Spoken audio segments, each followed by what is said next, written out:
Welcome, everybody. Anthony here with the Bulbaritos, bringing you a brand new live stream. And today, ladies and gentlemen, we got some spicy matches coming on in the Osiris League Season 4 knockout stage. It is win or go home time, ladies and gentlemen. It's put up or shut up. And man, these matches that our community picked, it starts out with this one and only gets better. So I'm excited for all the casts that we're going to do today. We are going to be joined by one of my good friends and fellow content creator, just straight up crushing the content game right now, Gekko Gaming. So if you don't know who he is, what rock have you been living under, you sexy mofos? But yeah, if you want to go check him out, if you haven't seen him or, you haven't been there back in a while, go check it out. The link's down below. He'll be joining us here in a little bit. And yeah, we're just going to hang out, have some fun. I'm going to save the convo for the match, for when he hops in. And until then, we'll catch up in chat. We'll hang out. We're going to talk a little bit about Osiris League, what I expect this week, some of the matchups, all that kind of stuff. We'll talk about that leading up, but I hope you're all as excited as I am, ladies and gentlemen. But for those of y'all who are new to the channel, ladies and gentlemen, my wife and I are variety streamers streaming mobile games such as Rise of Kingdoms, all the way to first-person shooters such as Call of Duty and everything in between. So fam, if you love variety content, do me a favor, sub to the channel, hit that bell icon so you don't miss a single stream, and let us know that you love and you want some more Rise of Kingdoms content by doing the one thing that we always look for, is the likes on the video. So if you want more Rise of Kingdoms content, KVK content, all that kind of stuff, drop that like. It's what lets us know that that is the content y'all want us to produce and produce more of it. And we're going to go from there, fam. So appreciate all the love, support, all of our members, thick burritos, all the support that the community's been showing us. Truly do appreciate it. And man, I am excited to see where we go. And yeah, give me 1 second. Let me fire up some music, fam. I'm going to say hi to everybody in the chat. Make sure if you're lurking in the chat, say hi. That way I can at least thank you for joining us on the stream. 1 second. Let's get a little Latin fire in here. I think I got a couple of new songs. Let me see. Oh, yeah, I got it. Yeah. It's 7:47 a.m. in the morning, and we are ready to rock and roll, baby. Let me see. KM, what's going on, buddy? Extra, always loyal. Love to see you, brother. Bohemian, what's going on, my friend? Tib, yo. Asher, dang, bruh. You keep making me want to play ROK again. Tiny Rick, what's going on? Welcome to the stream. Lurkers Unite. Nah, man, we got to get you out of that lurker. Nah, we're going to break that. I got to get Lambo. We got to get the crew together and we'll break that. We'll break that habit. R1, how's it going? Welcome to the stream, my friend. Welcome. I'll switch screens here in a hot second. I just want to make sure. Here to bully Titch? Yes. Excellent. We are united on the same front, my friend. We are all united. Let your flags fly for Team No Titch. Oh, man, that's funny. Everyone's bullying Titch. I love it. Bring it on. Oh, man. Yeah, so the matches we're going to be casting today, forgive me, I don't know the divisions off the top of my head. I do have the screen open over here. At 13 UTC is the one that we're going to be doing right now. In about 10 minutes, we're going to be dual casting that with Gekko. That one is going to be 1V versus LV. We'll talk about all the specifics, all that kind of stuff here in a hot second. In 15 UTC, we're going to be casting the highly demanded match. I have a feeling there's going to be a lot of people casting it, but it's what the community said they wanted, so we're going to go with it. It blew the other ones completely out of the water. I think we had like 27 people vote for this one, and that's the highest I've ever seen when we do votes. And it was the UCS versus Snow match. I suspect there's going to be a lot of streamers doing that match, which is perfectly all right. And then 19 UTC, we're going to be doing CB versus, oh man, Lord Almighty, I always forget the second team. It's CB versus NCB at 19 UTC. Sorry, I had a brain fart. Poor Titch. Nah, Titch loves it. Excited for this match. Heard it's gonna be good. I did as well, Tiny. So I'll dive a little bit. Well, I don't really want to dive too far into it because I want to save a little bit of combo between me and the legend himself. So we will touch on that, Tiny Rick. We will touch on that, I promise you. Am I hyped? Dude, I am this amped, and it's 7:50 a.m. I've been up since 5 a.m. because I was afraid I was going to oversleep. So I just kept my ass awake and watched some TV, some sports, all that kind of stuff. It was an early night, dude. I knocked out so early yesterday. It was nuts. But I am hyped.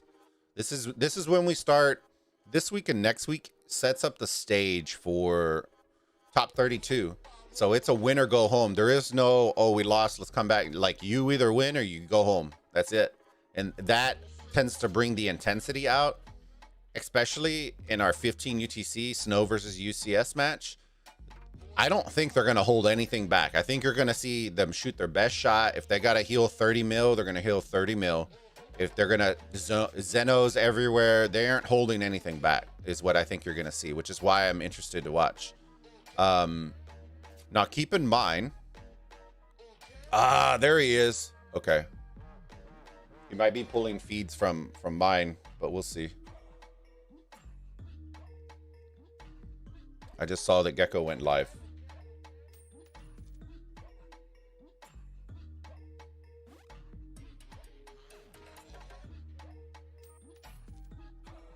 If he's not pulling cam, then I might have to change my overlay a little bit. But we'll see. I'll see what he's going to do here in a second. I just saw he went live, which I kind of like. Let me see. Excited for this match. Heard it's going to be good.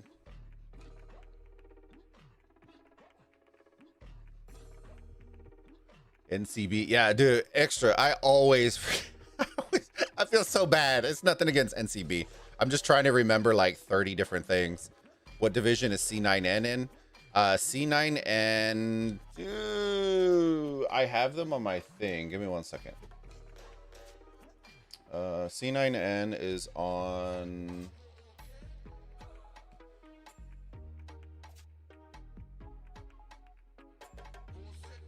Had them on our vote 1 week, so let me see.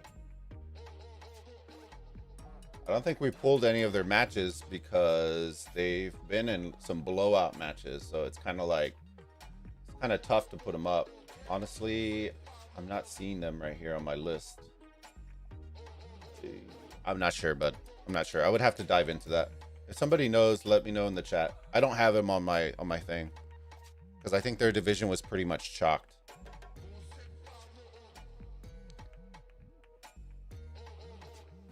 All right, let me see. Oh, I need to get in here. Well, now I need to know.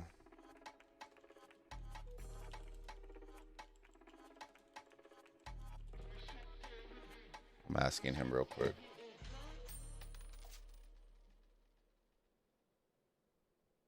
I don't know. We'll figure it out.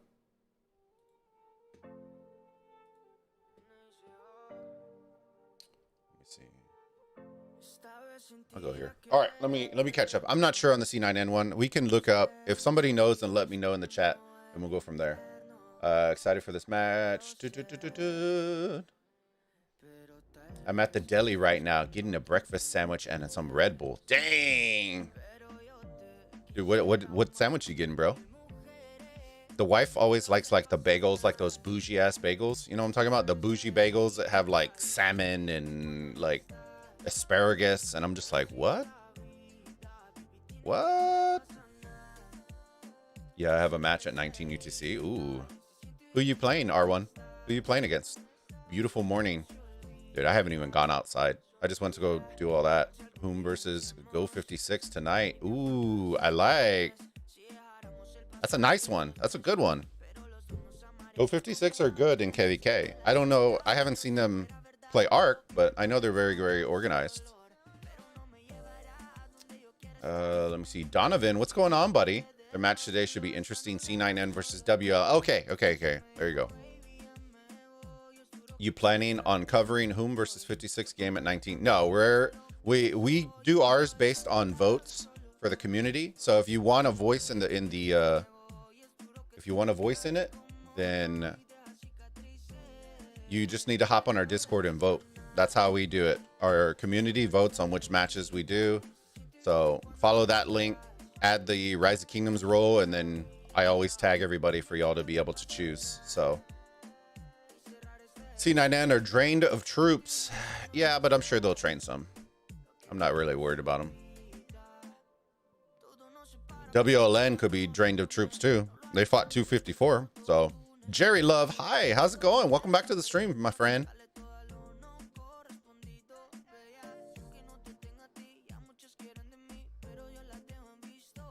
Yeah, I try to make it as community friendly as possible.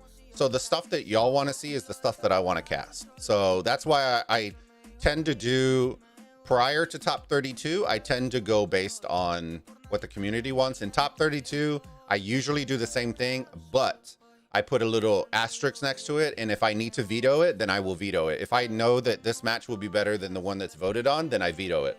That way it's purely for competitive content, stuff like that. But we can move around and do whatever we want. But I usually rarely veto. I think I only vetoed one time all last season, and it ended up being one of the matches of the last season. So I rarely do it, but I will do it if I have to.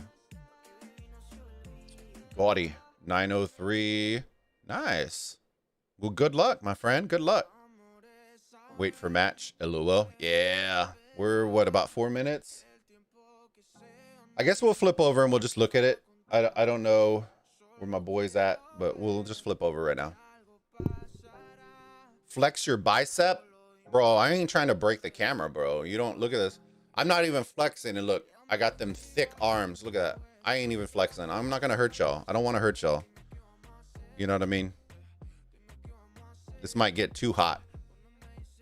Might get too hot and heavy.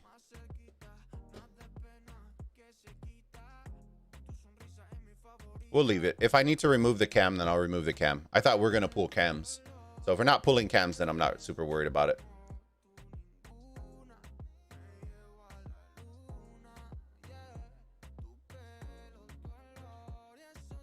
What's going on, baby? So here we go. Well, we got about, what, 3 minutes? So we're gonna talk real fast now. All right. All right. 1V LV. Here we go. 1V coming in hot. Okay. I know a lot of people are excited for 1V. They have high hopes for him. I personally didn't know very much about him. I know Hova is high on him, and I've heard a lot of people, other people outside of my circle, say that they expect big things from 1V. But on the other hand, LV, okay, LV is OV secondary alliance, or secondary team, second team, whatever you want to call them. And they constantly practice with OV. So in my mind, it's iron sharpens iron. When you're competing against the best on a consistent basis, it only makes you better. And I believe that in sports. I believe that in content. I believe that in business. Competition, and this is something I talk about in business. Competition breeds progress, okay? So I know everybody says that IK, all these other games are just shit. The thing is, though, they force Rise of Kingdoms to push the envelope. When you have no competitors, at some point you become complacent and dull and stale, and competitors only make you better. So that is what I like to see. I love the idea of LV coming in. I picked them this week. I believe Hova, we have those on there as well. But I have high hopes for LV. I think going up against the best consistently, being able to talk to them, hear stuff from them, you know, advice, questions, all that kind of stuff is only going to benefit you. So whether they don't this season, next season, I expect big things for sure. So I'm looking for them to surprise. This potentially could be one of our first top 32 teams that gets knocked out. That is a storyline in itself. The other storyline is, guess what? They're over 1 billion power under power. So healing will probably come into effect. What's going on? Yo, yo, what up, Bulba? What's going on, buddy? How are you? Chilling, man. How about you? I'm good, brother. Chat, let us know the sound, if everything's okay, if you guys can hear him, if all that good stuff, you know what I'm saying? Okay. Are we pulling cams or no cams? That way I can fix my thing real quick. Let me know. I don't have... Oh, we definitely cannot pull cams. Okay, yeah, because... is stealing the cam. Okay, no worries, no worries. All right, let me fix my thing real quick. We can talk about... we got about 30 seconds and we're going to hop in. So, 1 second. Hopefully I'm on the right account. There's a slight chance I'm on the wrong account. I might have to swap accounts real quick. But this is going to be an exciting match. I feel like people are snoozing on this match a little bit. I agree. I think... I was just saying, I think that I like the idea of LV being able to practice against OV consistently, you know, because it's one of those things. It's like in sports, you know. I think that it just iron sharpens iron. You know, you're competing against the best over and over and over again. I think it's, or one of the best over and over and over again. I think it's just, it helps. So yeah, and on top of that, obviously, it's not only iron sharpens iron, but also for iron to sharpen iron, the other side has to be just as strong, right? And so in the sense that if the team wasn't good enough to practice against OV might want to help them get stronger and better so that they have a better competition to play with. Oh my goodness, get out of here. I accidentally went into the other match. Shoo.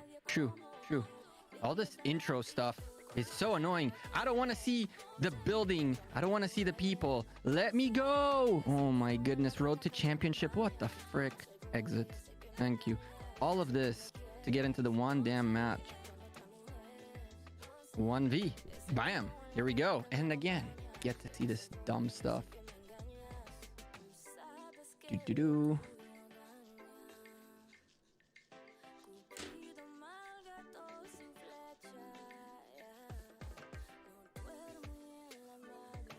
hey guys, let me know. No, it's not better. They're saying your audio is low. Bulba, give me a sec. That's fine.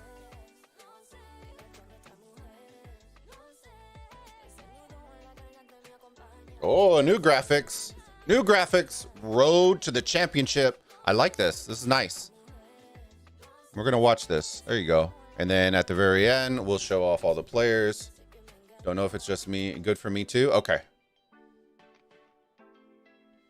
All right. Boom. And we are in the match, ladies and gentlemen. I think Gekko's experiencing a little bit. He muted himself, but y'all know how we're going to do it. We're going to show off every team as we go through. And once Gekko is able to hop back in, then we will ensue. But we got to finger click so fast. We only got a minute now. I got to keep that in mind when we watch all the graphics for the next matches. Look at this guy. Look at this guy. What? Damn, I undeafened with you saying what? What? Just in the right time. Oh, my goodness. Yeah, I'm just showing off all the players right now. But yeah, continue your thought, my friend. I know I didn't know if you had finished or not, but you were talking about iron sharpens iron. Yeah, I was trying, and then it's like it did the animation, so I figured I'd show the people just kind of what you said.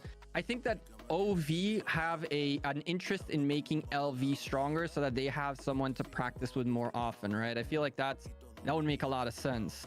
And I see some people that I think I recognize. I think I saw Jan in here, which, if I'm not mistaken, is ex-JWM, but I'm not so sure about it. So there could be some ex-JWM folks in here, which means some other knowledge from other teams and past practice. 5 seconds to go. Bulba, which side? What do you think is going to happen? Which side do you want to start on, brother? You want to start on LV? I think LV is the unknown quantity here. So I think I'm going to start with LV. I know that you're streaming, so maybe you want to start with the other side or whatever you want to talk about. Go for it. What I expect from LV, I think LV, as y'all know, it's knockout stage. So it's a win or go home scenario. There's really no reason to hold anything back. I'm expecting LV to come out as the aggressor. I think they're underpowered. They are one of the unknown quantities in the game right now. A lot of people are hyped on them, but I think you got to come out fast, punch them in the mouth, get them on their back foot kind of deal. Because I think if you come out flat, I think 1V is going to be they're going to get super aggressive. And I want to see who's going to be the aggressor out of these two. I think if you're competing against OV, that naturally makes you want to be a little bit more aggressive. So I expect that from LV, but I want to see what they're pushing through. I think that, and when it comes to LV, I couldn't agree more with you. I think that they have something to prove, kind of thing, because they want to make sure that, and I'm seeing so many more forces out of them off the gate than I'm seeing off the other side. I see Lilith still haven't made it so that you can unsimplify graphics as a viewer, which is so frustrating. Yep. I mean, Lilith, for crying out loud, we've been asking for this for 2 seasons now. Add the damn button to the spectator, for crying the frick out loud. Dude, I'm still salty because you have those iPads for KVK and it's running smooth, and the tablets, and then in Arc it just automatically does it, and I'm like, there's more action in KVK. But I agree. But going back into the match, I think that 1V are actually the one team, the team that has everything to lose, because they are a known name. They did really good in their past season. They came into this division to play against the best, and so they essentially, quote unquote, sacrificed everything in order to be here. So while LV have a lot to prove, 1V have to prove that, you know, we made this investment in this change and it worked out.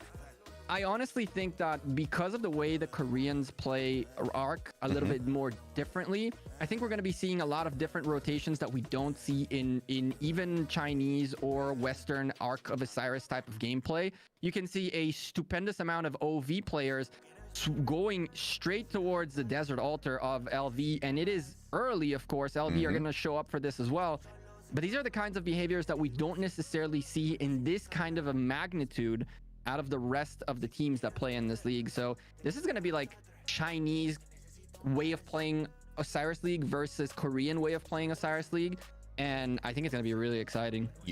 Yeah, I'm just glancing over the marches from 1V right now coming through, and I'm seeing a ton of archers. So this is going to get interesting real quick because LV is sending a ton of Cav.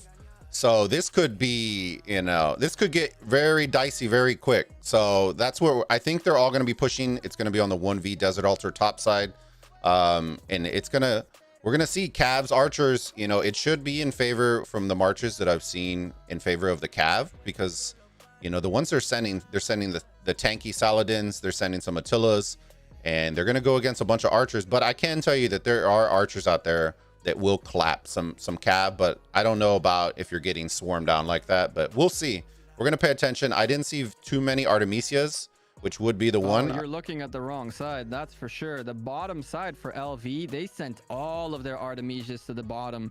I was just, when you said top 1V altar, I was like, what the heck is he talking about? And now I see it. They're mirroring each other in the sense that they're both sending kind of the same exact stuff. I'm seeing cavalry, archers, and a little bit of infantry from LV going to the top, while mostly archers going to the bottom. And the opposite from 1V, the exact same opposite. But take a look at the first take right there. 1V already taking away 30 points per minute from LV in the early stages. And they are a little bit ahead as they got their buildings earlier. For the record, we were playing 29 against 29, and now we're at 30 against 29. 1V missing one person, so we got to keep an eye on that. That's 5 marches less on the field. Bulba fights happening everywhere. Dude, Desert Altars both going crazy. It's like watching a mirror on this bottom side Desert Altar. You got blue that full sended, but then didn't full send on the top. Then you have LV didn't full send on the bottom, but full send. Like, it's gonna be, I wonder if we're gonna get a flip-flop off the rip for first occupations. But as to your point for the outposts, a lot of people sleep on outposts, guys. Don't sleep on them. I get that oh, there we go. LV snuck in on the bottom side, but they have an Alexander Garrison, dude. Oh no. That's not a big deal. As long as it's infantry, they're going to get that Zenobia in or whatever it is. I see the Zenobia already making its way there, and that's okay. At this point, it's just keep filling the building. Keep filling the building. Don't let it fall. That's the #1 priority. But hey, we got our answer. LV. They're about to lose them both. What the heck is going on? All right, so I'm going to flip over. Let me flip over to the top side. Yeah, they got in both. They got Guans and Alexes. We're still waiting for the Zenos. The Zenos, once they get in, this will be interesting. Because even those of y'all who watch Arc and see Zeno in there, even with that little sliver of red, you'll see Zeno. At the bottom. You'll see Zeno just absolutely tank. Like, it's absurd. Well, Xeno is at the bottom, but they indeed lost the top, and so now when can 1V also take away the bottom back? It looks like there's a Xeno at the top At for the top. 1V, so Yep. that is over at least for now, unless the rally starts swarming like crazy. That bottom area though is looking slim for LV. Man, at the top it seemed like LV were a little bit undermanned and somehow snuck into the building and managed to take it away from 1V in time. But at the bottom, 1V, look at how much strength they have right there. And, oh man, I kind of feel like this is going to end bad 30 for the team in red. 30 seconds on bottom side left. Can Zeno hold on for 30 seconds? That's what's going to... Oh, man, but they're killing all the marches on the outside. So reinforcements are getting nuked. Yes, they are. And if you guys don't understand why Bulba was mentioning the 30 seconds, first occupation bonus of 750 points. If you're the first one to occupy the building, and within 10 seconds, that is going to be less than 10 seconds. That's going to be the case for LV at the bottom. 1V still have to make sure they secure their top desert altar. There is first occupation secured at the bottom. Now the top is being contested for another 37 seconds, but it's fully blue. So it looks like things are going to look good up there. Also, we're Shrine of Life. We have LV coming in a top side, coming in with a Guan rally. So you're seeing a little bit of changes. It's very interesting that you're just not seeing Attila. You didn't see an archer. We're going with Guan. We're going with Guan. And we got a Richard Garrison up there. And we have a Richard Garrison up there. So with the Zeno swarming. With the Xeno trying to come in. Hello? It was in the building, then it went out to swarm. Like, you want to change captains. You don't want to leave the building. Someone needs to change captains in here. Hello. Ooh, there you go. We got your archer fam on the sky altar top side in red. We got the Eddie coming out. Dude, we got some different combos. I'm excited. It's not just Attila Takeda full send. The Eddie. Yeah, well, with the Zenobia on the wall, Edward and Guans are going to be very, very popular. Attila Takeda rallies are just not going to be a thing. 1V taking the sky altar at the top. Uh-oh. Archers. Trouble for 1V. I'm going to miss these a lot. It's Trouble okay. for LV. Oh my god. Very interesting. Looking at mid right now, we got the arcs is about to spawn here in about a little under 4 minutes. And nobody is here. They're slowly starting to make their way, but it's very interesting to see that nobody is actually here for the most part. There's a couple of marches moving in, but I expected from this match. They're tilting a little bit right now, but we're gonna keep our eyes on it. It is 590. There you go. The points just ticked over. 1V 590 points per minute to 260 in favor of 1V right now. So the arc isn't gonna make or break, but we always talk about it. The first arc won't win you the match, but it helps you to dictate the timing of specific things, as Lambo and we all talk about on the series. It allows you to dictate the timing, whether when you capture it, when your marches die, so on and so forth. So And to emphasize on that a little bit more, remember that when you grab the arc, you have 15 minutes to bring that arc back home, or 12 minutes if I'm not mistaken. But you choose when to do that, and as soon as you do, the 8-minute timer for the next arc begins. This is what Bulba means by you have the control and the tempo and the pace, is because you choose when you will deliver the arc. You can hold on to it for as long as you'd like, and then kind of throw people off in the timings. What's really interesting to see is how easily 1V have taken a desert altar away from LV and have yet to lose it. On the other hand, though, they cannot defend their own sky altar, which now they took back. Both teams flip-flopped their sky altars, and I don't think neither of them really think that they'll truly hold on to the other side's building, but they're just doing it to destroy the points per minute generation out of those buildings. Remind you that it takes 2 minutes worth of occupation, or is it 1 minute now? It's 1 minute now for worth of occupation for you to take a building. So even if you hold on to your building for 30 seconds and then the other team has a full minute to wait, that's more 200 plus points you've taken away from the enemy. Heaven's Grace. Yeah, Heaven's Grace and hard push. Yeah. It's very interesting. I'm looking at the mid, and I like the idea of LV pushing the fight because they were undermanned. So you're forcing them to kind of pop their skills. Look, and they're popping their skills so early in the mid. They're just trying to clear them out, clean this first arc, and get it going. But we're going to see what LV does on the push. I know that they're getting rallied on multiple structures on the bottom side right now. LV ended up taking back their Desert Altar bottom side, so that it was at least a positive to neutralize a couple high scoring structures and get them back in your favor. And you should see people starting to reinvest back into the mid. And yeah, here they come, coming straight up the middle.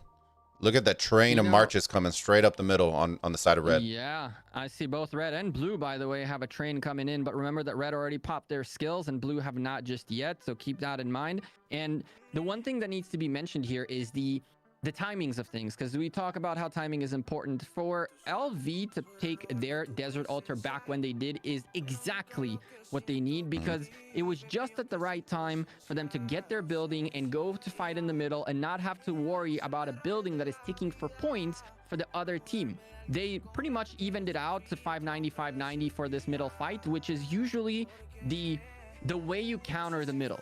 If the middle goes in favor of either sides, but the other side, the opposite side, has more points per minute generation, by the time that middle goes down, it always almost means nothing, right? So for OneV popping another skill. Yeah, I saw. Kind of crazy. The middle is gonna go nuts right now, and OneV actually popped their skills, and guess what? LV don't have skills left anymore because they used them early on to try to clear OneV out, but doesn't look like they managed to. This is gonna be a brawl for this arc. Who do you think is going to get it?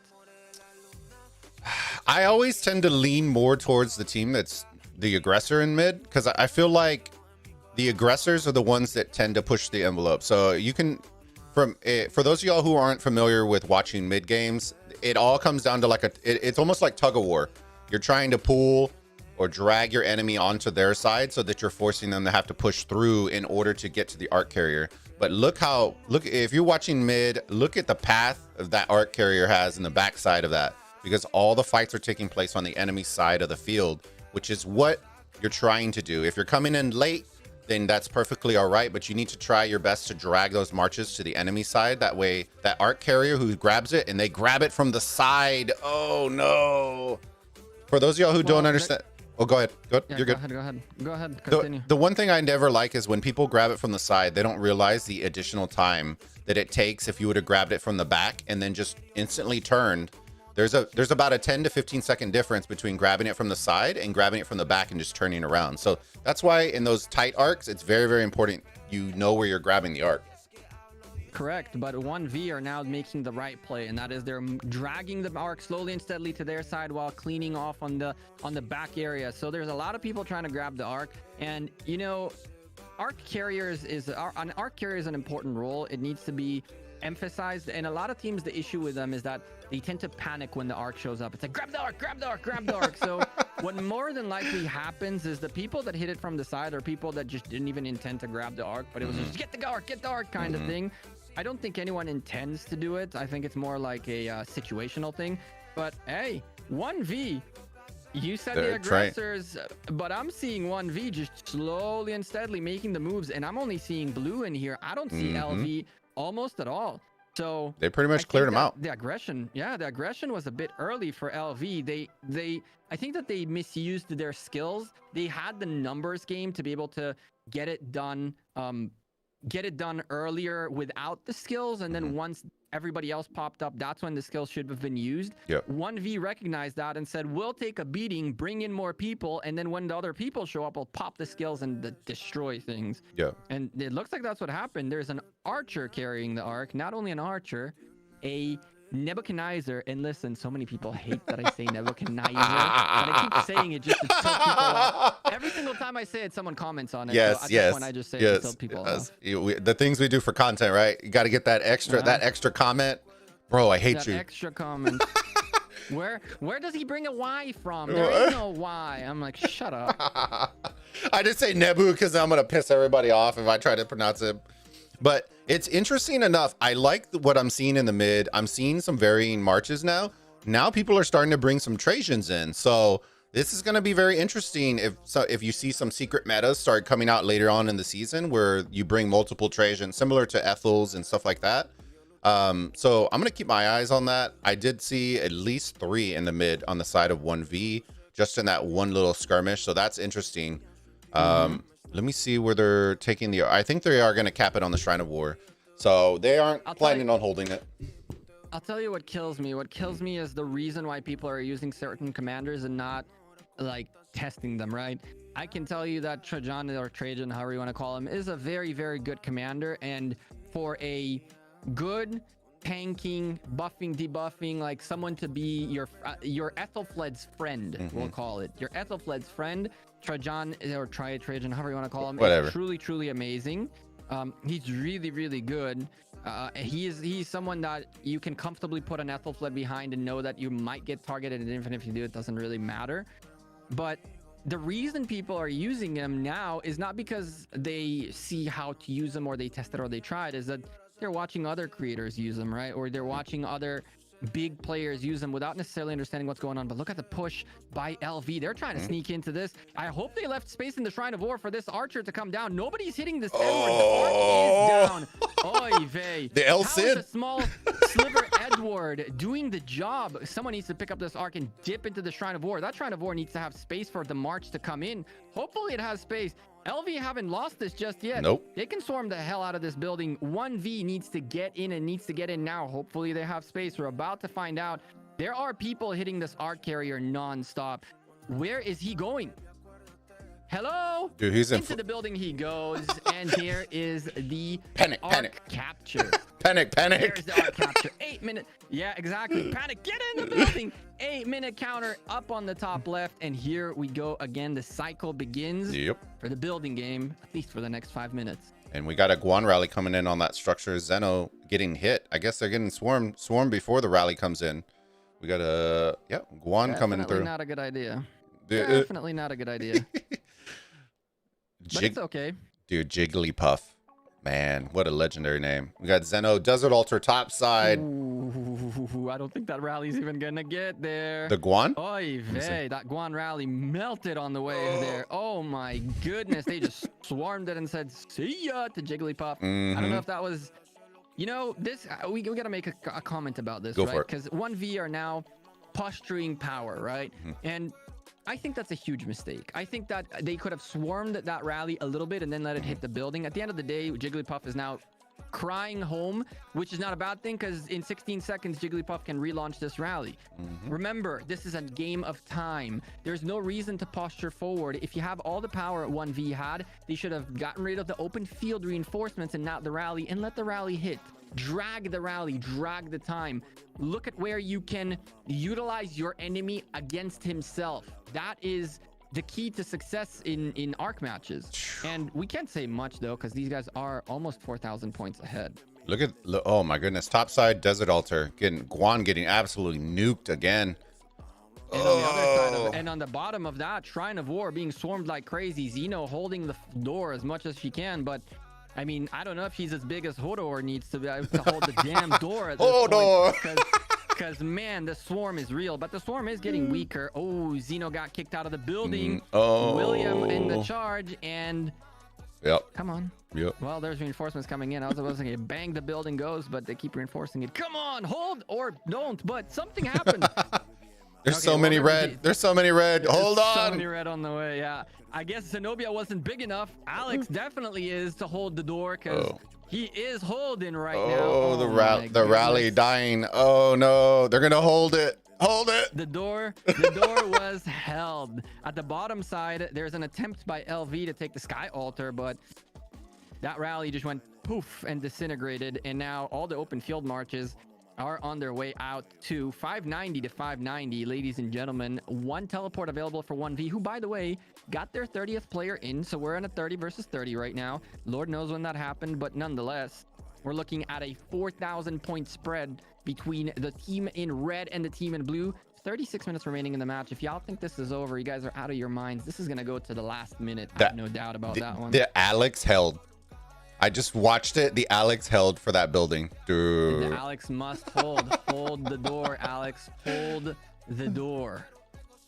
And so, yeah, it looks like we're doing okay. So far, so good. LV are already rotating towards the middle. I'm seeing a few folks coming in 5 minutes ahead of time. Their Desert Altar is being swarmed, but is secured. 1V now need to regroup and figure out what their next move is. Lots of frowny faces coming home, which is a good thing. Interesting play call, especially with the timing. Okay, never mind. They're pulling back. Some are full sending forward on the bottom side. They're full sending forward. I think they're going to attempt to neutralize some structures at the same time and then rotate towards mid. So we're going to keep an eye. We've got an Eddie rally coming down towards the Desert Altar bottom side. So we'll keep an eye on those. But there's a lot of marches. I think they're about to refresh. This is one thing I don't necessarily like. I guess it was a close structure, so I'm okay with it. But there are a lot of very small marches, but they are very close to their obelisk on bottom side. So I'm okay. They're probably going to refresh and then resend through mid because they are probably seeing LV starting to slowly move in. And now here it comes, a wall of red. Let's see if they posture up. I'm pretty confident for those of y'all. If I know Gekko will probably, I'll let you dive into this. But what is the benefit for them to bubble up and basically make a ginormous ball in front of where the arc is going to spawn? So there's a lot of factors as to why this is good or bad. For the record, LV took that Shrine of Life on the top, and now OneV trying to do the same at the bottom with an Archer Rally on its way. I think that OneV are a little bit out of placement for middle fights. I think that it seems to me like they might be potentially just trying to delay the second arc a little bit rather than fight for it. And if I was them, I would probably play for the buildings game more than for the arc, especially now that they picked up the 1. For LV to posture forward, it means that they're trying to push the fight to be close, to be on the enemy side, and therefore if even the team in blue pick up the arc, they're going to have to go through that cloud in order to make it to their own side. But as you can see, OneV is doing what I'm saying, and that's essentially they're playing the building game right now. They have a 2-minute occupation time on the Sky Altar that's supposed to be red, and they recognize that the rotation came in early from OneV and from LV, and LV is posturing forward. They know now that it's either they take the fight against LV, who are very well positioned, and it looks like they're slowly creeping in to do so, or they first of all take a few buildings and get people distracted and get some of these marches that were maybe going to reinforce the middle to now have to go get this altar, and then they show up for a middle fight. 5 minutes ahead of time it seems too early to me. I agree. I think when you were talking, I didn't want to cut you out, but yeah, they ended up taking back on top side. They took back their Shrine of Life on the side of OneV, but they also neutralized the Sky Altar on the side of LV on the top side as well. So just neutralizing those, you'll start seeing points per minute. Even if they show up late, it becomes a game of, are you willing to sacrifice the mid, the arc, but dominate in points per minute possibly, or what risk you're going to take? There has to be a risk reward all the time, whether you're going to go for the arc, you're going to delay, what you're going for as a game. We've seen plenty of games where they lose the arc, but they dominate the points per minute, and arcs become essentially for nothing. Because right now, we're going to keep a close eye on the points per minute, but each minute these tick and tick and tick and tick, and you're in advantage, it makes your arc worth less and less and less and less. So it's a fine game that you have to play in the mid when you're determining how much you're going to invest into the middle. I know we've talked about it before, where at some point later in the match, it's going to come to decision time between, hey, do we need a full send in the middle or space ourselves out and do both outside and mid? Yeah, we talk about it all the time, but here we go. The aggressors in the middle are about to stick it to LV. LV are doing the ball technique. They're hoping that if they ball up, it'll work. I think that OneV made a huge mistake engaging here. If OneV wanted to really get this arc, my opinion was go around the ball, get closer to the Temple of Osiris, make your own ball even on the red side, and then march around that ball. When you're in the middle, you don't want to ball because you're leaving the rest of the lane pretty much open for occupation. This is a mistake by OneV. OneV walked into the red blender right here, and I'm seeing so far three frownies blues, 2 frownies reds. Both of them seem to. Oh, here they go. Here they go. Yeah, there it is. Sad faces everywhere. But I'm seeing more blues than reds non-stop, and that's because they engaged into the grinder, into the ball, and you do not want to engage into the ball. You definitely don't want to engage into it. Did I miss it, or did LV pop to the death? Because there's the sparks. It looks like there's a bunch of the sparks, which usually indicates to the death. So this could explain why there's a ton of blue that are leaving, because they invested a ton into skills. Yeah, it had to be. Yep, they did pop to the death. They did pop to the death by the looks of it, but that's again. Oh, the arc is out.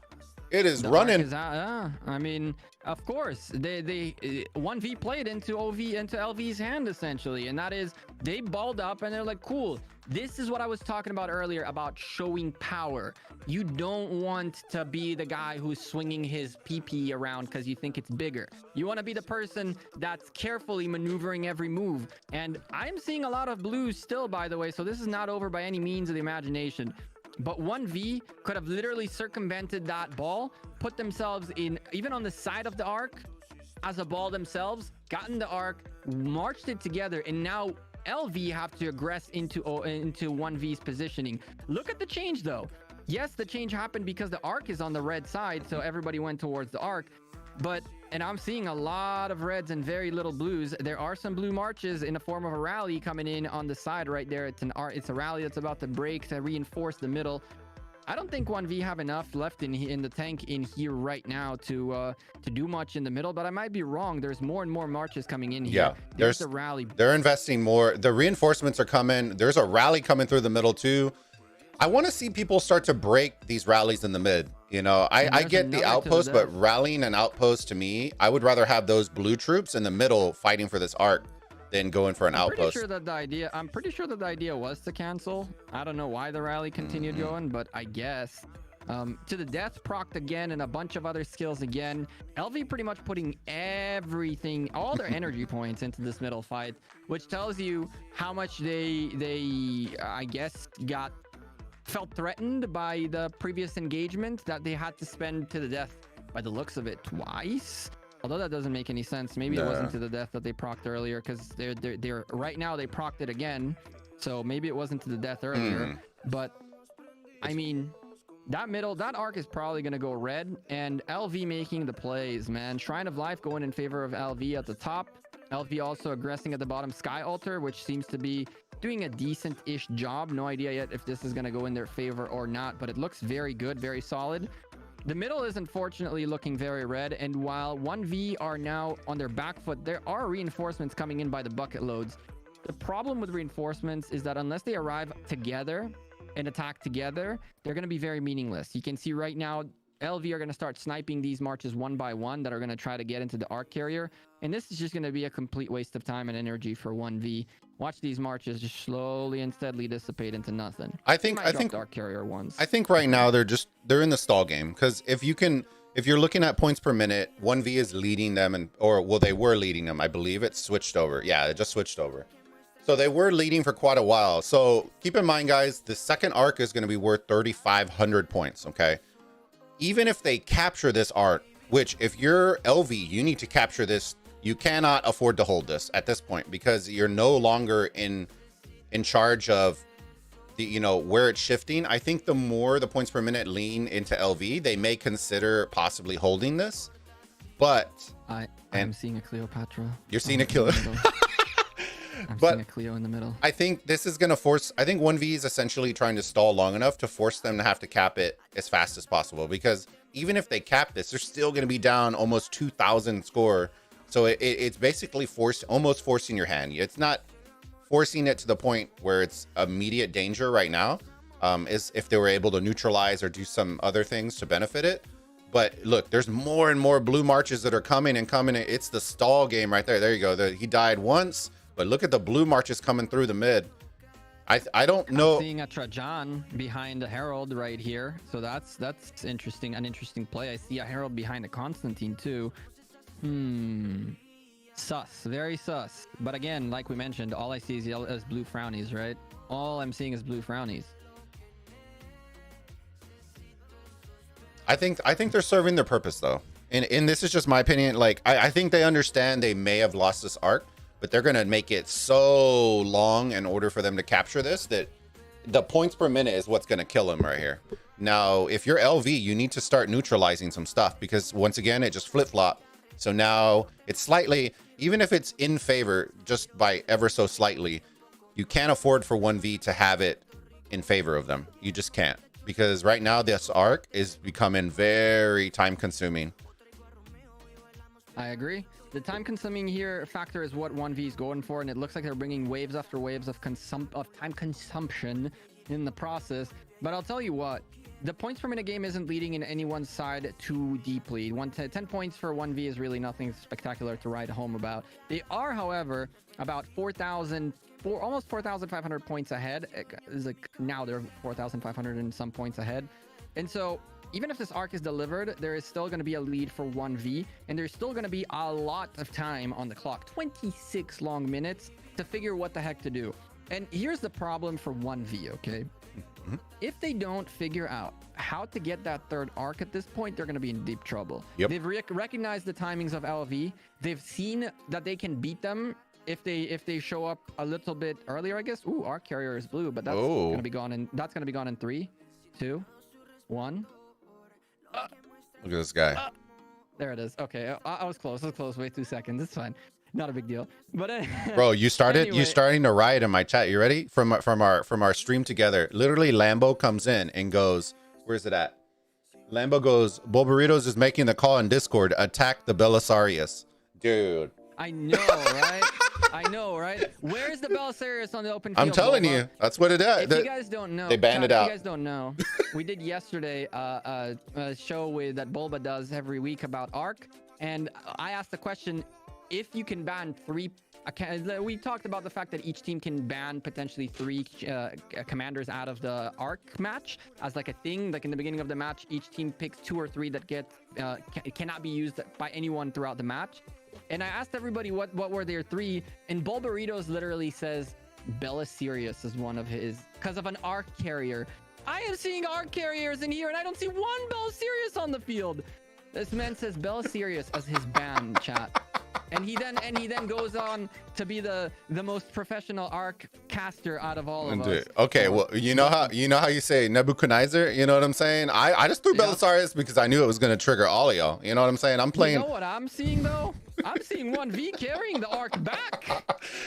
Oh, dude, I'm telling you, they're bringing it back to the center. And now Red's in trouble. Red's in trouble right now. I am also being told on our chat that WOS versus SNC1 is tied up 17k to 17k.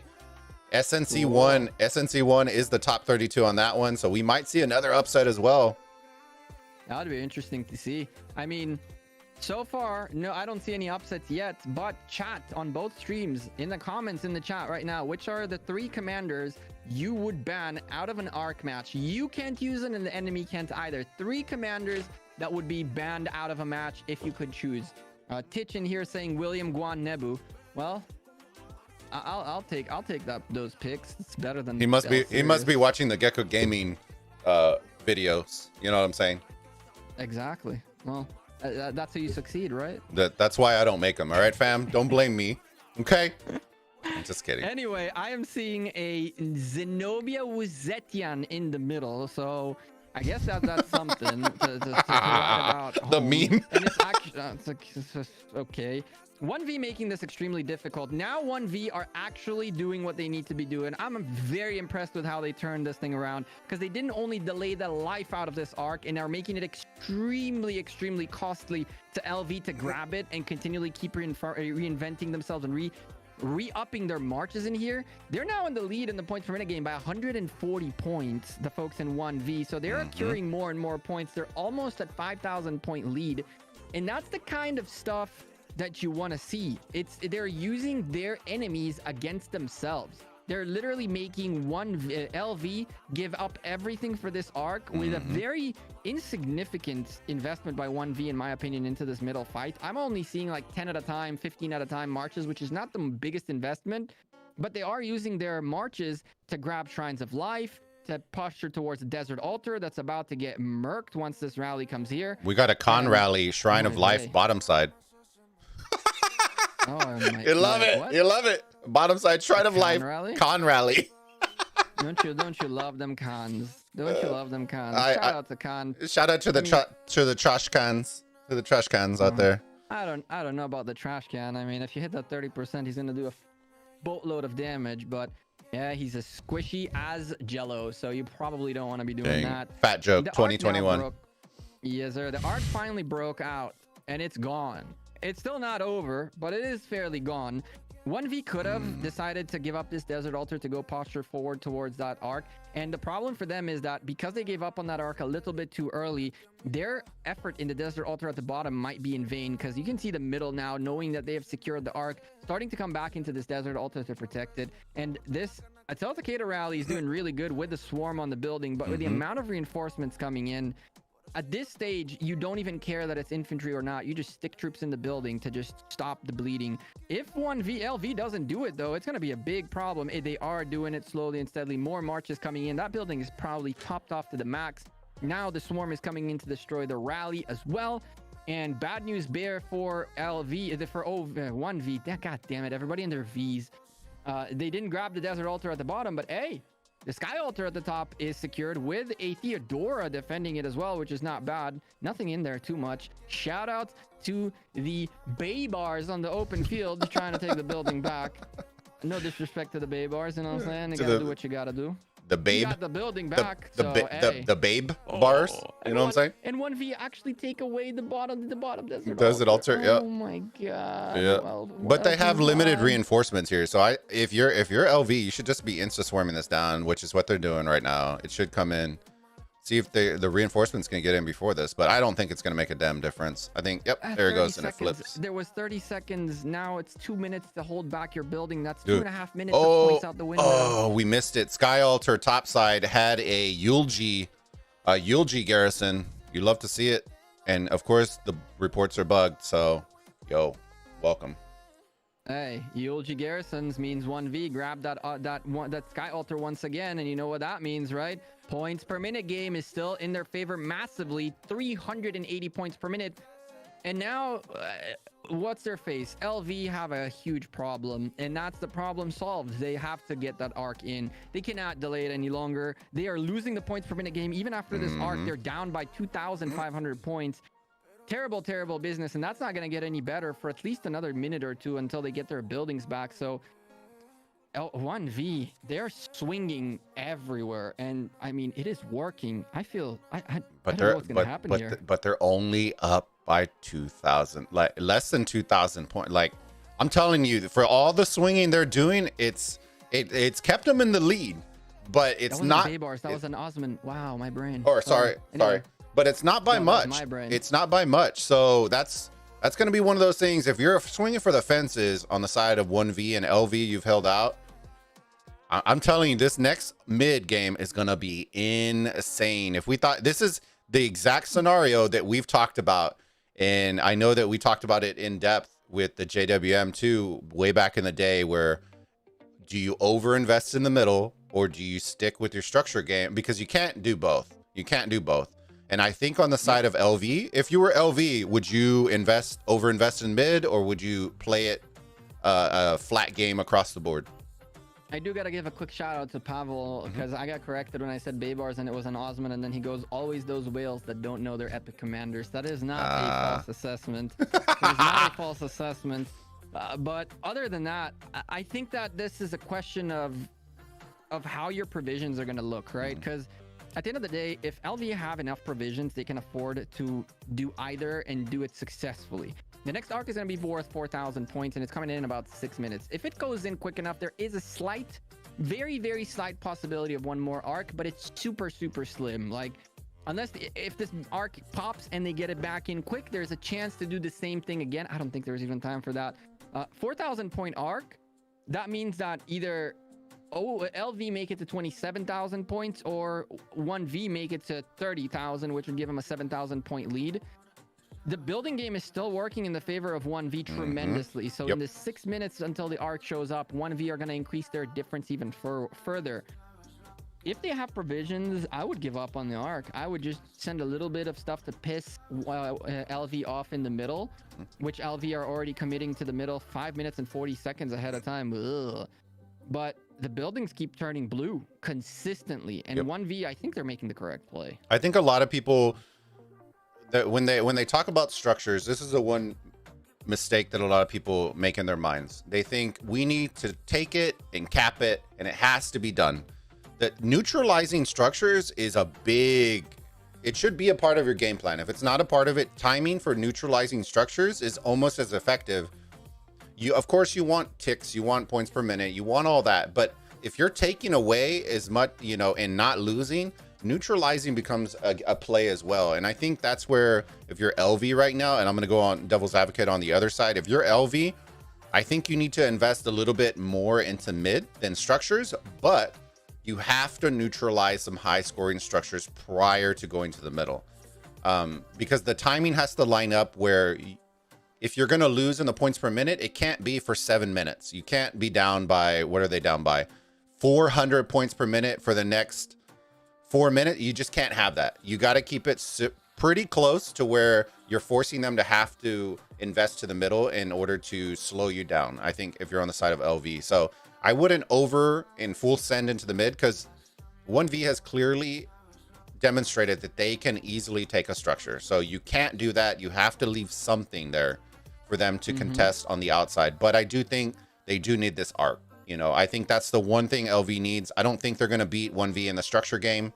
It's been going back and forth, and OneV consistently, I think, has an easier time doing it. So I think if you're LV, you do need to invest in the middle in this one. I just don't know if it was 5 minutes early. I do agree. I'll tell you what, though, the buildings are all turning blue, and when we went to take a peek at what OneV and LV are provisioning, I saw pretty much the same kind of provisioning out of both of them. One March was making its way home from a provisioning on the blue team, and another one was in a tile, and on the red team I saw 2 on a tile and maybe 1 marching home. There's another one right there. So they are both provisioning a little bit. They're not provisioning to like, I'm not seeing 4 or 5 tiles being provisioned. For the record, one thing that you should keep in mind is, first and foremost, all 4 altars are blue. 3 of them are already ticking for points. We're talking 590 points every single minute in the favor of the folks in blue. Remember that you don't have, and they're even provisioning in the middle, for crying out loud, but remember, you don't have to provision throughout the whole match. You can literally decide, especially as blue right now, that everybody who's in the middle right now, go grab a tile and go gather. Like, half of the middle, go gather right now for the next 10 minutes. The rest, just piss the middle off. Everybody else in the buildings should stay in the buildings. And that's that. Folks need to understand that provisioning takes time, but you don't need 50 minutes to provision. It'll take you about, I think it's like 10. I don't even know what's the timer on a 3 minute tile, on a level 3 tile, but it's not that big of a time consumption to get even a few provisions in. If 10 marches get into 10 tiles and get themselves a little bit of provisions each time, I mean, that's gonna pile up. And look at the difference between the two teams. Almost 5,000 point lead in favor of blue. They are in the middle as well, quite aggressively. Look at the points per minute to show up, and the points per minute are just abysmal. 660 points. Oh, and I'm getting some scores fed to me on the chat right now. We got C9N leading 29K to 24K right now. We got SNC1 narrowly leading WOS 23.9K to 22.4K. Oh man, we're gonna have some close, tight-knit ones coming through the stretch. We got 13 minutes left.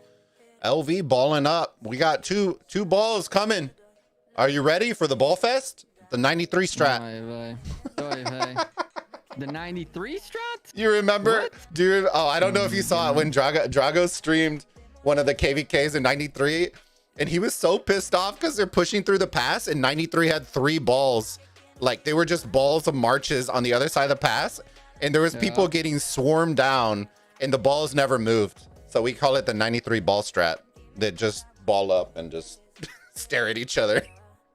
I'm taking a look in the other matches to see if there's anything interesting on my phone, anything going on. C9N are leading by 5,000 points now, 30,458 to the 25,577. So going to be a little bit of a struggle for WLN to come back into this. I believe they're both also KVKing right now. No, they aren't. One of them is. The other one.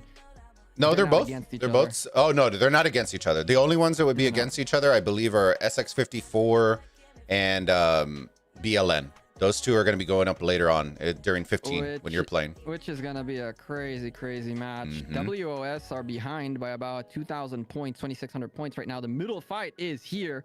Yep. And all I'm seeing is a big blue cloud. Huge blue cloud. Sad faces everywhere. LV? Hello? 20 seconds, the arc's going to spawn. Hello? Hello? LV? Lol? Anyone? Lol? I mean, what does Lol. provisioning do? Joe Williams asks. That's a good question. Provisioning is essentially another method of gaining points in Ark of Osiris. You have three ways of gaining points in Ark: either by occupying buildings, and then as soon as you occupy them, every minute you get points; by grabbing this beautiful Ark of Osiris, which is worth a huge chunk of points; or by provisioning or gathering these nodes, these caravans, and each reserve is going to give you, I believe, 3 individual points and 1-ish in the team point. So provisioning is another way to get points. Look at OneV and the Ark. Yep, the Ark is gone. You're gonna send. They're gonna send reinforcements, but oh man, I should have banned CC out of it. God dang it! Look at the CC running. Oh dude, he's flying. Well, I'm 0 for 1 in my predictions. 1V definitely knocked that out of the park. I mean, they are killing it. They are 6,000 points ahead. You chose 1V. I didn't choose one. I chose LV. Did I choose 1V? Yeah, you chose 1V. You chose 1V, and I think you and I'll bring it up in a little bit. I believe you and Hova chose 1V, and then Lambo and I chose. We were split.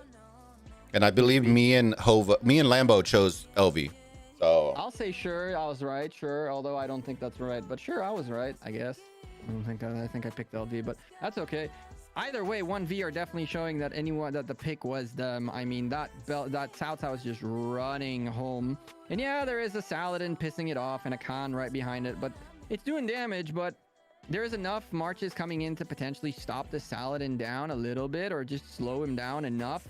Some march speed reduction would be really nice at this point to allow that Cao Cao to bail out. And there it comes right there. 1 and 2 out the window, and Double C striding his way slowly and steadily, making his way to the Shrine of War. Red team at this point trying to do everything they can to stop this arc. There's marches coming to the Shrine of War, but I mean, this is too little too late. Watch that Cao Cao just turn, hightail it, and say nope. So I can confirm you chose wrong. So welcome to the crew.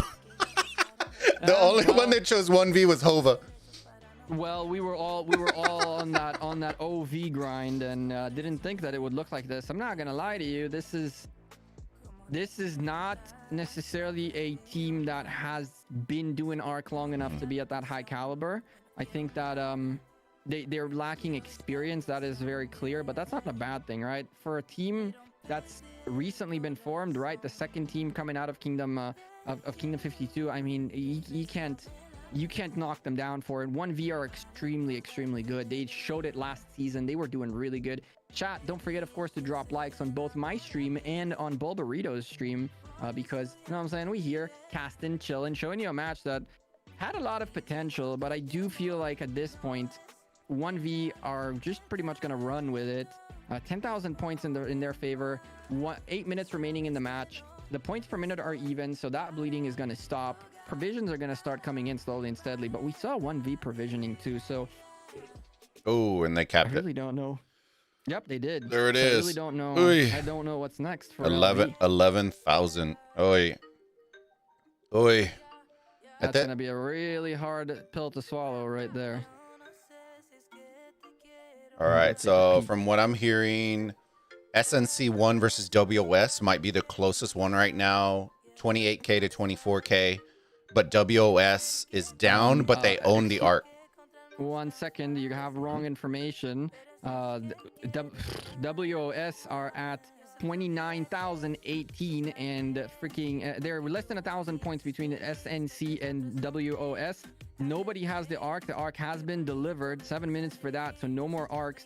The buildings game, although, is in favor right now of WOS, and so is the points per minute by about 120 points. So they are closing the gap. Do we want to switch over to that one? We could. Which division is it? Do you know? They're Division 9. 9? Yeah, okay. Sure. Let's go take a look at that. Right. I feel like that's going to be an exciting way to close this cast. Yeah, agreed. I mean, I'm always for staying till the end of the match kind of thing to respect the teams and all that. Yeah. I think we just want some tight matches, and I like the idea of this being a top 32 team, potentially Heaven's Grace getting popped, potentially getting knocked out. On the different skill, that's kind of hilarious. I was already on the other match when Heaven's Grace popped, so it's kind of funny. Oh boy, 400, less than 400 point difference between these two teams. Oh my goodness gracious, points per minute swinging in favor of the blue team though. So bad news bear for the guys in red. Teleports available. We're on both sides. Hopefully everybody TP'd out. I mean, that's the little things, right? Shrine of War at the bottom being contested, but doesn't look like blue have put enough effort into it. The red team is really doing everything they can to grab their desert altar back. Blue team has presence here, but they're just not filling the building for some reason. They're fighting on the open field. The building is holding though, so that's a good thing. That Theodora at the bottom desert. Oh, there's the refills. Oh boy. Red team in trouble. Their own desert altar down. They cannot take back the sky altar at the top. This desert altar at the top secure. Oh my. This bottom side, look at this Theodora holding on for dear life. SNC1 holding on. And that's the point maker. The other two are not taking for points right now. So as soon as that goes away, the points per minute game is going to swing in favor of red. Now, at this second, the Sky Altar secured in favor of blue for points per minute. So they are going to maintain their lead of 30 points. Oh boy. The neutral game. Here it comes, Pam. If y'all don't know what we're talking about, because, well, they did change the capture time. So that does change it a little bit. There used to be a strat last season where when it was under an X amount of time, you would just full send and neutralize as many because they wouldn't be able to recap, just to lock in your points per minute. That did change a little bit this season, you know, with the fast-paced timing and skills and hard push and all that kind of stuff. So we're going to keep an eye on that. I think neutralizing structure is going to come in clutch here in a hot second. We are deadlock right now at 440 points per minute for each. So that typically leans in favor. I'm going to go look at some provisions, see if they have provisioners going in. I am seeing tons of blue provisions. That's what you need to do right now. 4 minutes remaining. There's no point in trying to rally. There's honestly, at this stage, everybody in there, I shouldn't be seeing a single tile not being provisioned, because that's the only points you can securely guarantee 100% in this time remaining. The blue team is doing that. I see a bunch of blue provisioners. What's going on the red side? Not very many. Not very many. Nope. That is trouble. That is really trouble, because remember that even if you march really far, you're going to be able to, with T1s, get back into your obelisk pretty much within a minute. So you have 3 minutes now of just occupying, getting points. I'm seeing at the bottom a lot of bottom side red provisions. Yes, correct. Yes, they need that. This is what you need right now. Boa is pretty much like, screw this, I'm sending everything I have into provisions, and that's the play. Those are the guaranteed points you can secure for your team. Obviously, if you can take buildings away from the other side like the blue team is doing, they took 2 outposts out of the red team and an obelisk. That's 80 points per minute down the drain, and now they're 110 points per minute ahead, which is fantastic news. It's what you want, but all of this energy being spent right now on the field is completely unnecessary. So many open field marches just standing. Go find a provision. You guys need the points. Every single tile needs to be gathered now. This is one of those things.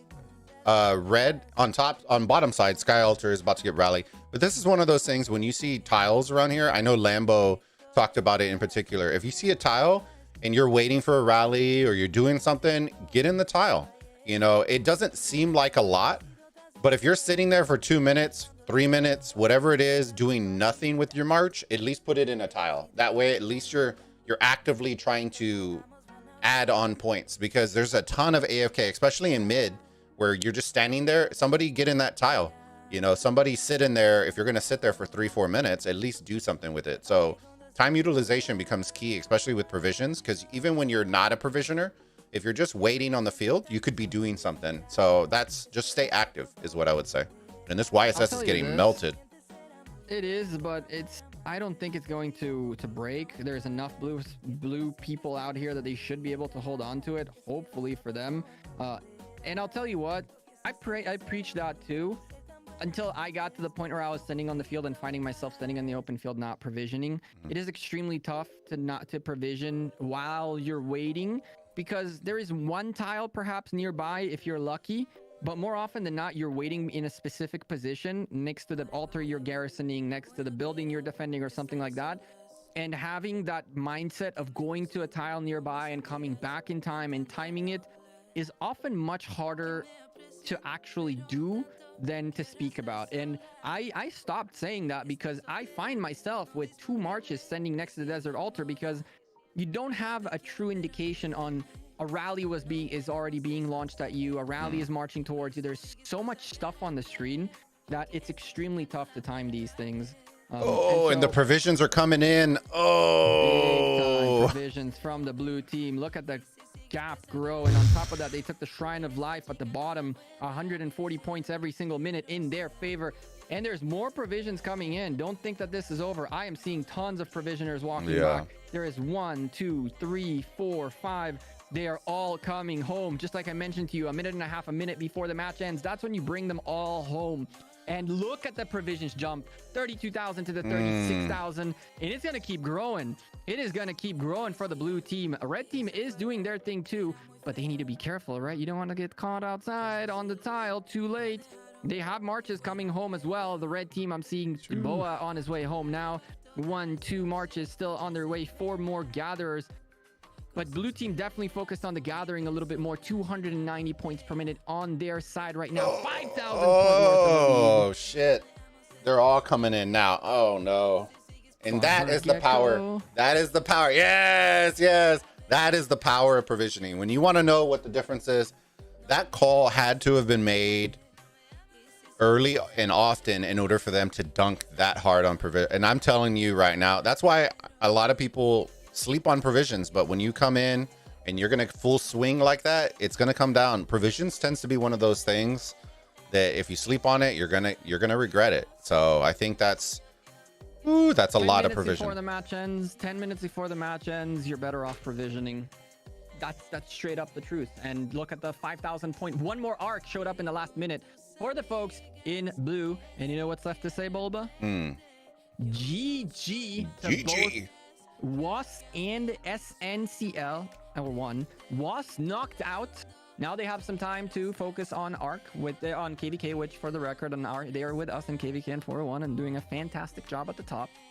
But now they'll definitely focus on KVK while we can, potentially go do Osiris League. Oh, yeah. Hello, please help. Oh, yeah. Omega LOL. I also heard from somebody in chat that 234A did not show up because they were KVK fighting. So that is officially our first victim that I had high hopes for, because 234A are a very good ARC team, but they chose KVK. Yeah, they chose KVK over Osiris League and only scored, I think they said, like 1,700 points. They just didn't show. So that's one of those things, SNC picked up 6,000 points more on the provisions. Ooh. 6,000 points more. They took a bunch of heals in the process. 13 million heals is just a thought about it, because there's like potentially like 7-8 more matches till your championship, and you're already going 13 million heals down the drain. Lord have mercy on your speed ups. I'm telling you, I predicted we're gonna start seeing matches with like 30 million plus heals on big boy teams, not on these the little 2.3, 2.5. I'm talking like, I potentially see those 3 bill plus alliances. They're gonna end up, because of KVK and overlap, I think they're gonna hit those 30 mil heals pretty quick. I think it's gonna happen. I don't believe it. If there's KVK overlaps, they're not gonna waste their heals on Osiris League. It'll be about those who pick Osiris League versus those who pick KVK. And if they pick KVK, then you're screwed either way. And if they pick Osiris League, then yeah, they'll heal as much as they need to. I agree. Well, my friend, it doesn't look like things ended up too well. Let's go see if any other matches had a quick situation in here. All right, let's check it out. Let's see what we got going on. So, Division 1 did not. I don't know if they played right now. Oh, you can't even see if they played right now or not. That's nice. It's nice. Can go into the schedule. 1021. See, I don't know some of these teams. 114 doesn't play until 15 UTC. JWM2 or JWM Division 2, neither one of them played. Against KDH. It's going to be an interesting thing to see. C9N winning 43,000 to WLN 34. C9, shout out to Send and the boys in C9N doing their thing as always. C9N is another one of those teams that people just don't pay attention to, and they're just in the shadows. They're always underestimated. And when everybody's like, C9N isn't good, I go, guys, they're probably one of the most consistent top placing teams in ARC that nobody ever talks about. They consistently make top 16, top 8. A lot of people think they're underestimated. I just think that they're not in the light, right? They're not in the spotlight consistently, so people aren't really paying attention to them too much. And I think that's also intentional, right? They try to fly under the radar, and when they need to recruit and migrate people in, I mean, they recruit and migrate people in, no problem. But they do great in Arc, they do fantastic in Osiris League, and they do fantastic in KVK. I mean, they are right now going up against Chisco, who is right now streaming himself, doing everything he can to hold on to their flags and stuff like that. So I want to see who shows up to the 3 UTC match, because I can see C9N going. They have another kingdom with them that can protect, but is our Smash squad gonna give up on pretty much half of their KVK map to win an Osiris League match? Because that's what it's gonna take. I'm literally, I told everybody, they thought I was joking. I go, if you watch it and look at all their garrisons, for the most part, garrison, rally leaders, they're literally all on the Osiris League team for the most part. Yep. I go, so, and then the comment I got was, well, there's other people that can garrison. Well, if they could garrison before, you know, they would have done it. I go, if you're competing against them, that should be the hour, like that's your happy hour right there. You got an hour with no Tickle Fist, no Chisco, no Groggy. They're literally, their team is stacked with their garrison and rally captains. You should be making moves, and that's what you should be doing. All right, thank you, baby. I definitely agree. TR beating what 341, 341. There's TRO one as well. TRO one, right? I was like crazy. No, 114S one. 114S. Sorry, TRO lost to 114S. I was just looking at that. On Division 20, we have K122, KI122 or 122, whatever they are, winning in there as well. Dove, very successful W, very easy peasy squeezy. 1V beating LV like we saw. L13 against Tau. Looks like a very one-sided match as well. Looks like 1V at the end really squeezed out a 9,000 point lead, so good for them. R111 beating FTKA, which is that's an interesting one. FTKA probably more focused on their KVK than focused on that, because FTKA is not a bad team overall. There's a bunch of other situations in here. Let me ask you this, because I didn't ask you on the show. Who is your sleeper? Give me. I won't say one. Don't have a sleeper. You don't have any sleeper. You don't think this season's gonna have any sleepers? The sleepers in the season so far, I am sleeping on this season, because it's like I told you, it's too watered down for me to keep up with it. Okay. I'm waiting for the playoffs, and then once it trims down to 32 teams, like good proper teams that I'm not gonna be watching like 7,000 to 90,000 point matches, then I'll have a couple dark horses that'll make it out. But from these 512 to pick a sleeper it makes me sleep more than finding the sleeper. It's too much. I love it. Yes. All right, Bulba, it's been a pleasure. It's been fun, my friend. I know you got your match coming up. Go check them out, fam. Go check them out. Which squad are you playing on, my friend? I'm in squad. You're in squad? Okay. We're playing at 15 UTC, so unfortunately I will not be able to stream. Someone asked if I'm streaming at 15 UTC. No stream focusing on our match. It's going to be a good match against the Titans of 79. Yeah. So go check him out, fam. Thank you again, my friend. Everybody in chat, go check him out. I know most of y'all already know who he is. Oh yeah, I forgot to mention before we head out, I put a bet, against Groggy, that if Smash Squad wins, that I have to take a pie to the face, cream pie to the face. So we will probably be doing that at 19 UTC. So well, wish me luck with that. Don't forget to drop likes on both streams before you guys leave. And Bulba, I'll see you next time. All right, brother. Have a good one. Good luck. See ya, man. All right, fam. Yo, those were good matches. I'm gonna finish going through real quick. The wifey brought me a little sweet treat from Starbucks, so we're gonna check out. I don't think there was any surprises. There were some really good matches though, so that's always good to see. All the big boy ones are gonna be at 15 UTC, which is absolutely tragic. I hate that they're all at the same time. This one's gonna be a very good one too. I'm hoping. I talked with EE after their last cast, and they asked me what they need to change, so on and so forth, and I gave them some suggestions. We're gonna see how they do. They have potential to knock NC out, so we'll keep an eye on that one as well. That's one match that we're going to keep a close eye on. Look at the power. It's really not that much different. 600 mil would normally seem like a lot, but when you're over 3 billion power, that becomes less of a factor. It's more of a factor when you're 3 billion going up against a 2 billion. Like, that's a bigger difference. So that's what I would say. They have an opportunity on that one. I think OneV will dominate that one. Let me see. BG winning. Nice. Handedly too. Ooh, 108. Nice. Versus LIT. Man, they're warming up to me. LIT coming in underpowered and winning it. Woo. Nice. Now look at this. Look at this power difference. It's not a big one, but they have potential. LIT have potential to take that. They're a very good team.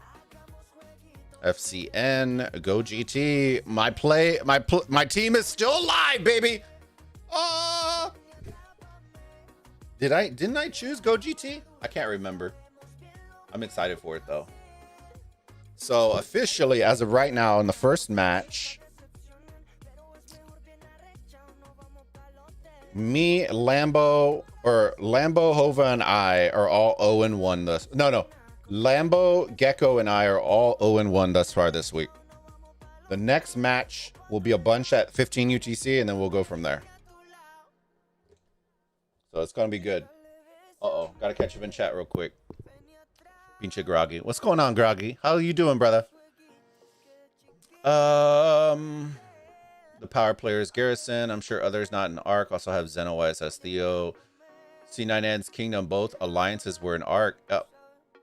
Smash Squad is a sleeper, dude. Groggy. I'm your #1 fan, Groggy. All right, I'll be cheering you on, but I hope you lose because I don't want to take a pie to the face. The last time I took a pie to the face, dude, it was disgusting. Purchased his whipped cream. No, I'll probably. So what's going to end up happening is after 15 UTC, we have a break. I have to run to the grocery store and go get it. So I will do the pie if I have to do a pie, it will be at the start of 19 UTC stream. That way I have to cast with that crap all over my face. Okay. So I will cast. It will be at the 19 UTC cast that I will do the pie if I have to do it. Okay. So don't think about it. Keep up the good fight. Of course, Riri. Of course. Stream BLN SX54 at 15, please. We got UCS and Snow. That was voted on by our members. Take a shot. It'll jog the memory. Nah. EE is in 1075's KVK. They are. Just taking territory 24/7 in KVK. I'm a bet to that. Oh no. All right. What do we got? Okay. So we have another cast coming out very, very soon. I think I'm going to end up calling it a stream. Don't forget, fam, smash that like button. Do me a favor. Smash it. We got 19 likes. We had 60 plus people here. So do me a favor. Smash that like button if y'all enjoyed it. Lets me know that y'all thoroughly enjoyed the dual cast. And yeah, we're going to call it. I will probably fire up a new one in about 15 minutes. And then we are on for UCS versus Snow.